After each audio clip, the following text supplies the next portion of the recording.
Welcome to the Dr. Nikki Starr Show, a podcast to support you in your spiritual awakening and personal development. As a spiritual teacher, healer, and intuitive coach, my intention is to empower you to live your ultimate potential and your ultimate life. As a former medical doctor and mystic, my role is to bridge the gap between science and spirituality to support you in understanding more of your multidimensional aspects. I share on a diverse range of topics, and it's all to support your greatest becoming. My mission is to continue reaching millions of people for the healing and awakening of humankind for the creation of the new earth. Thank you for being here. Hello, beloveds. Welcome to another episode of the Dr. Nikki Starr Show. I'm your host, Dr. Nikki Starr. And today we're going to be talking about the less glamorous aspects of spirituality. So as you know, we are in the season of spirituality on the podcast. So every episode in this time up until we hit the year mark is all about spirituality. And I can't help but laugh. Like, you're watching the video version of this, I kind of have a smile on my face because even though this is like the less glamorous, it's almost like the dark and gloomy. It's like the stuff that we don't want to talk about. And I can't help but laugh at it, right? Like, I'm laughing at it because it's like, yes, it's serious, but we're meant to take it lightly is really how I'm going to say it. And I remember one time when I was hosting a facilitator training with two other facilitators in LA. At the end of the teacher training, it was like a 9-month experience. We had like a closing day with a closing ritual where we all went around and we gazed into each other's eyes and we said what we really admired about the other person and what we learned from them. And one of the other facilitators was just like, I've learned so much from you. She's like, especially you make me look at my SHIT. She's like, you're the kind that you're just like, look at it. And she was like holding her hand up to my face, like making me look in the hand. She's like, look at your SHIT. And I'm known to be this way as a spiritual guide, a teacher, a spiritual mentor, an intuitive coach, but I do it with love, so much love. Like, when people come to work with me, like, we do the work. Like, there's no hiding, there's no spiritual bypassing, like, there's no like, oh yeah, you're doing a great job, but really, like, there's some things we need to look at to address because there's things and patterns happening in one's life. And I can think of so many clients where like we really had to face it, and they had to do the thing they didn't want to do. They had to look at the aspect of their business they didn't want to look at. They had to really heal their relationship with their mother in order for other relationships to thrive. They really had to bring their romantic relationship into harmony. And the number one step for creating even more love, joy, peace, happiness, abundance, grace, wealth, beauty, all the things is radical responsibility. Yeah. And I'm laughing just because, like I said, it's not glamorous. You know, it's like we all have to like have our house cleaned and take a shower and brush our hair and brush our teeth. And like, there's aspects of life that are not that glamorous, you know, just like there's aspects of our ascension path that are not as glamorous, like when we're doing our shadow work. And so how can one become even more radically responsible for everything that's happening in one's life? So when I say radical responsibility, that's what I mean, which is you and I, we are creators of our reality. We are the ones driving the ship. We are the ones literally creating everything. We are creating the good, the bad, the ugly. We are creating what we love, what we don't love. Like, we are a co-creation in every part of it. And the moment we accept that and we take radical responsibility, okay, I am the creator of my life, which means no more blame, no more pointing fingers, no more like, okay, someone else is responsible outside of us, like none of that. and we take full responsibility, this is when our life can really change for the better. And there is sometimes times in our lives where things are not going as we'd like, as we planned. We're showing up, we're doing the work, and still it's like, I don't get it. Rah! And I've been in this situation so many times before. It's because you are going through some kind of process. There is some kind of lesson for you to learn. And the moment we learn the lesson, the moment the energy shifts, the moment that we take that responsibility, everything can shift. Everything can be different in an instant. And I was recently on a podcast interview on a different one, so not mine, but I was being interviewed by someone else on their podcast. And they asked me about that. And they were just like, how does one come into more love, light, and joy? And I was just like, radical responsibility. And it was funny because I knew this was on the podcast topic list that I was going to do. I just didn't know when.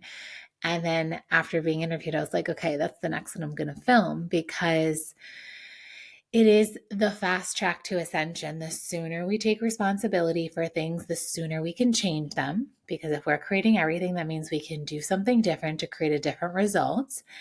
And it's easier said than done, absolutely. And sometimes we can be really hard on ourselves. And especially if you're an empath, you might even have a tendency to take too much responsibility. So what does that mean?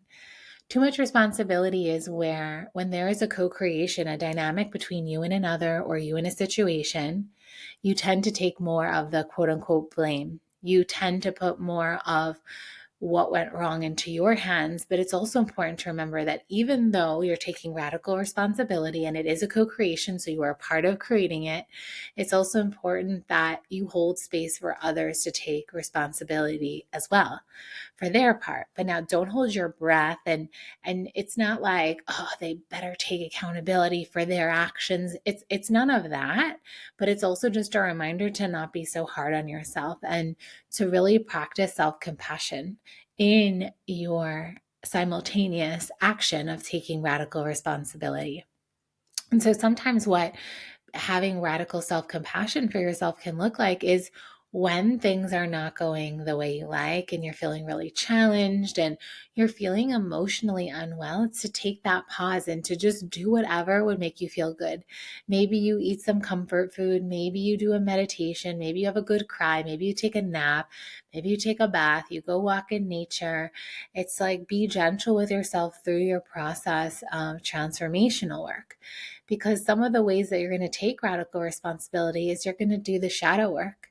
You're going to do the shadow work so that you can clear whatever aspect within yourself created that.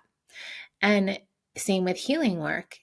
If you identify a pattern in your life, then you know something within you is asking to be healed, because it's coming up and it's being mirrored in so many different relationships. And again, I'll just reiterate, it's a beautiful thing when we can develop that self-awareness of like, okay, I just did that. I just responded that way. I just said that thing. I just acted out of alignment with my values, with what I believe in, with what is my spiritual path, with what I know is my highest timeline. And it's like it's like being a kid. It's like you fall and then you just get up again. It's like, okay, new day, new moments. And instead of seeing these moments of unconsciousness, we can call them, instead of seeing them as a mistake, as a failure, my invitation to you is to see it as a learning opportunity, as a portal to your next level of expansion and ascension. Because we go through all of these experiences to learn something, to become stronger, to become wiser, to grow in love, funny enough. So even if the experience might not feel so loving or comfortable or joyful, know that it's an opportunity. It's an opportunity to show up in greater love. And I always like to say that one way that we can take radical responsibility and change our actions is to ask ourselves, what would love do? It's not about being right. It's not about proving your point. It's not making sure the other person knows what they did wrong. but it's about being happy. It's about choosing love. And sometimes the people who may be the biggest challenge to you could be the people who need the most love from you. And so it's a very fascinating thing that maybe the person you want to be mad at, that you want to like project some kind of distance and create separation between you both, is the very person that you need to open your heart to, forgive, find love, find harmony. And you can do that. It's a choice. It's a choice. It's a choice. And the first step is always seeing everyone and everything as a teacher. And those who challenge you the most are your master teachers. And so usually your family is a master teacher, your beloved is a master teacher, your children are master teachers. And because there's really no escaping them, I guess you could get a divorce, you could choose not to, or you could break up, you could choose not to see your family. Like there are ways around it. There's ways to hide and run from the shadowy parts of ourselves and run from the parts of ourselves that are not serving. Absolutely. And what really heals the pattern for good so that you don't go and experience in your next relationship or your next situation, work opportunity, whatever it is that you're experiencing, is to heal it, to find the harmony. And the thing is that it's a never ending game. So you're going to heal one thing and then there's going to be a new pattern that presents. But the moment that, even though you're taking radical responsibility for your participation, it's really about never making yourself wrong. So never shaming yourself. Like there's nothing wrong with you. There's nothing that needs to be fixed. Oftentimes when we respond in ways that don't serve our greatest becoming, is it's coming from an inner child aspect of ourselves, a part of ourselves that doesn't feel safe, that hasn't fully integrated, that hasn't fully healed. And that defensiveness is oftentimes meant to protect us. We're protecting ourselves. We don't know any better. A trigger, you're not conscious when you're triggered. But when you take radical responsibility of like, okay, I didn't show up in my best life, you can just do better next time, because in your life, you're really destined to live that harmony, that peace, that joy between you and all beings and things. And this is when we're getting into the frequency of the new paradigm, the frequency of the new earth, is when, if all of us are doing this, and remember, there's going to be moments where one person is conscious, the other person is unconscious. So basically, the more conscious you stay, and that's how we do our spiritual practices, right? Because we stay more awake, alert, we're fully present here and now. I'm conscious of everything I'm doing and saying, which means I'm not reacting, which means it's not coming like from this like animalistic part of myself. It's coming from the higher aspects of myself. So I'm able to think before I speak. I'm able to choose how I respond. I'm able to even be strategic and be like, okay, actually, that's not serving in this moment. Or this is maybe not the best time to have this discussion. You're able to see what's for the highest good of all, not like what's selfish, not like, oh, this is what's best for me right now. I need to get it off my chest. Maybe it is about waiting for the right moment. And this type of conscious action in the world, it's like you're conscious because you want to create greater harmony and love and connection and peace between all beings and things. So that's one aspect. So we want to work towards, to be radically responsible, you want to work towards being the most conscious you can. And the way you stay conscious and awake is through your spiritual practices. And it's not a given, like, okay, if you meditate 40 minutes a day, that you're going to be awake no matter what. If you're optimal, like doing the optimal meditation that science has shown, it's technically 20 minutes in the morning and 20 minutes at night. If you were being an A+ meditator, to be the most awake, conscious being you could be.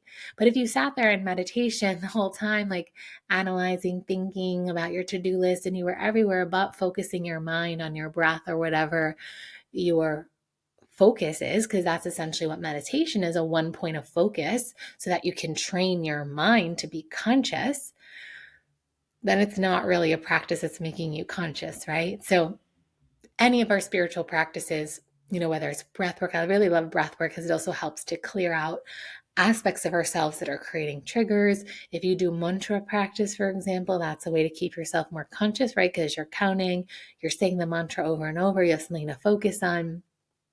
Whatever other spiritual practices you love, yoga, for example, qigong, things that get you in your body, ecstatic dance. Even exercise, for example, if you work out in the gym in a way that you're really conscious of your muscle contractions, you're focused on the muscle group that you're working out at that moment of time, you're doing your sets, your reps, like etc. You're being conscious, you're meditating essentially. Same with surfing, same with any kind of practice or hobby that keeps you really present. All of that, like pottery, whatever. And all of those types of practices keep you conscious so you can take radical responsibility.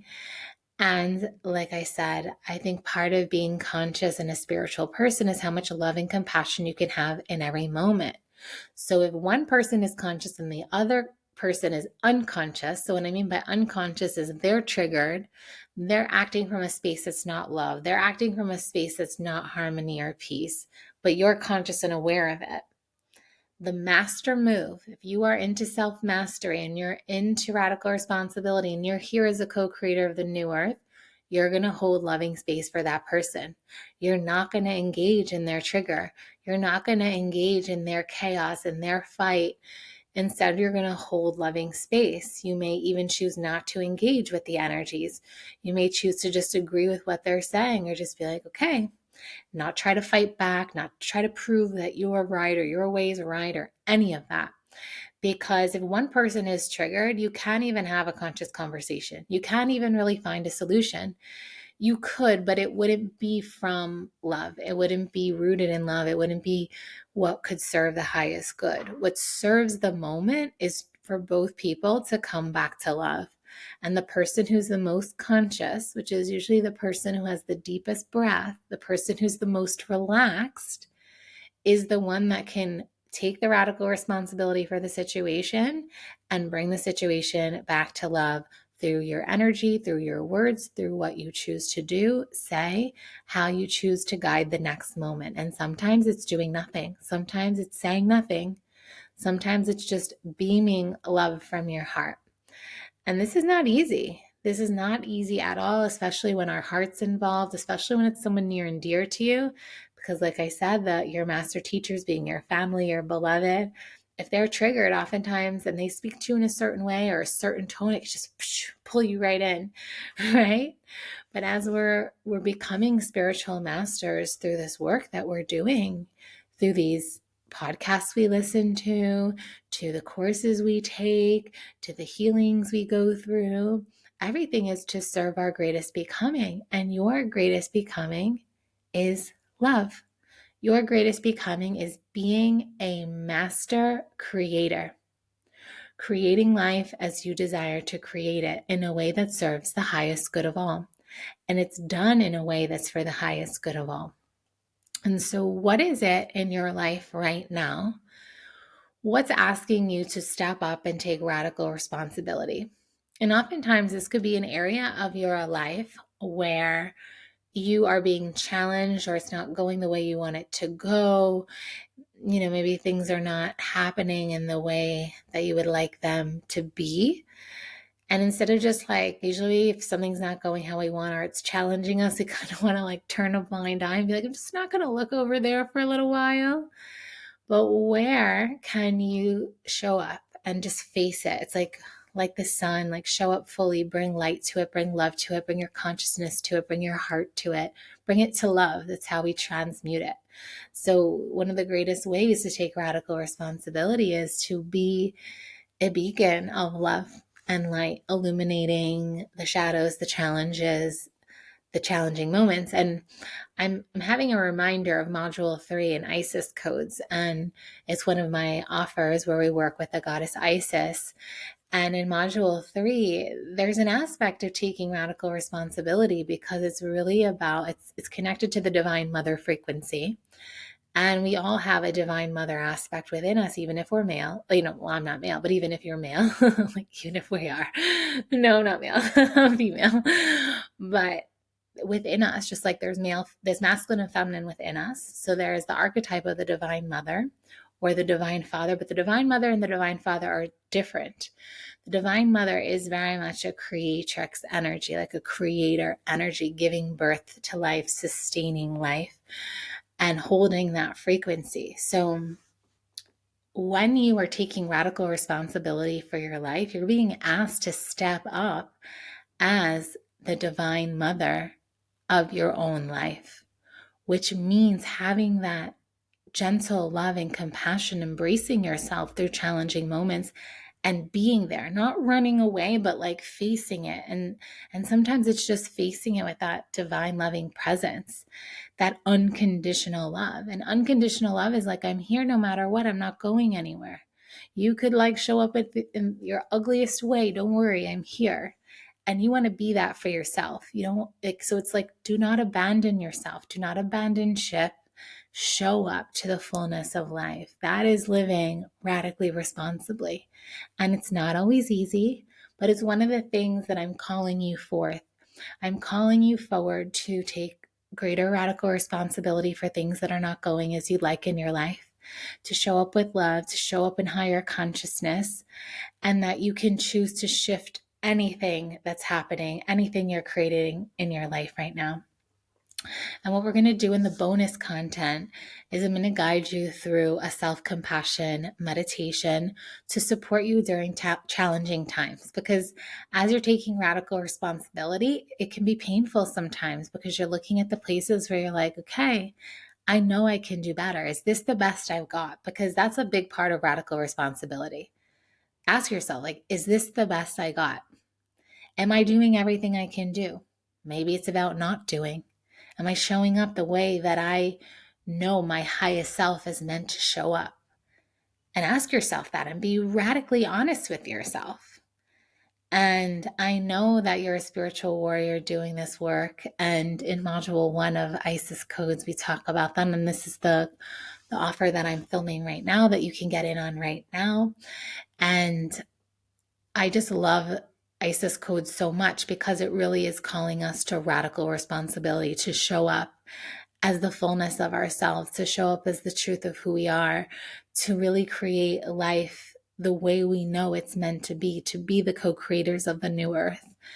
And so I thank you so much for doing this great work. I will see you inside ISIS codes. I will see you inside the bonus content. Big kiss to you, and bye for now.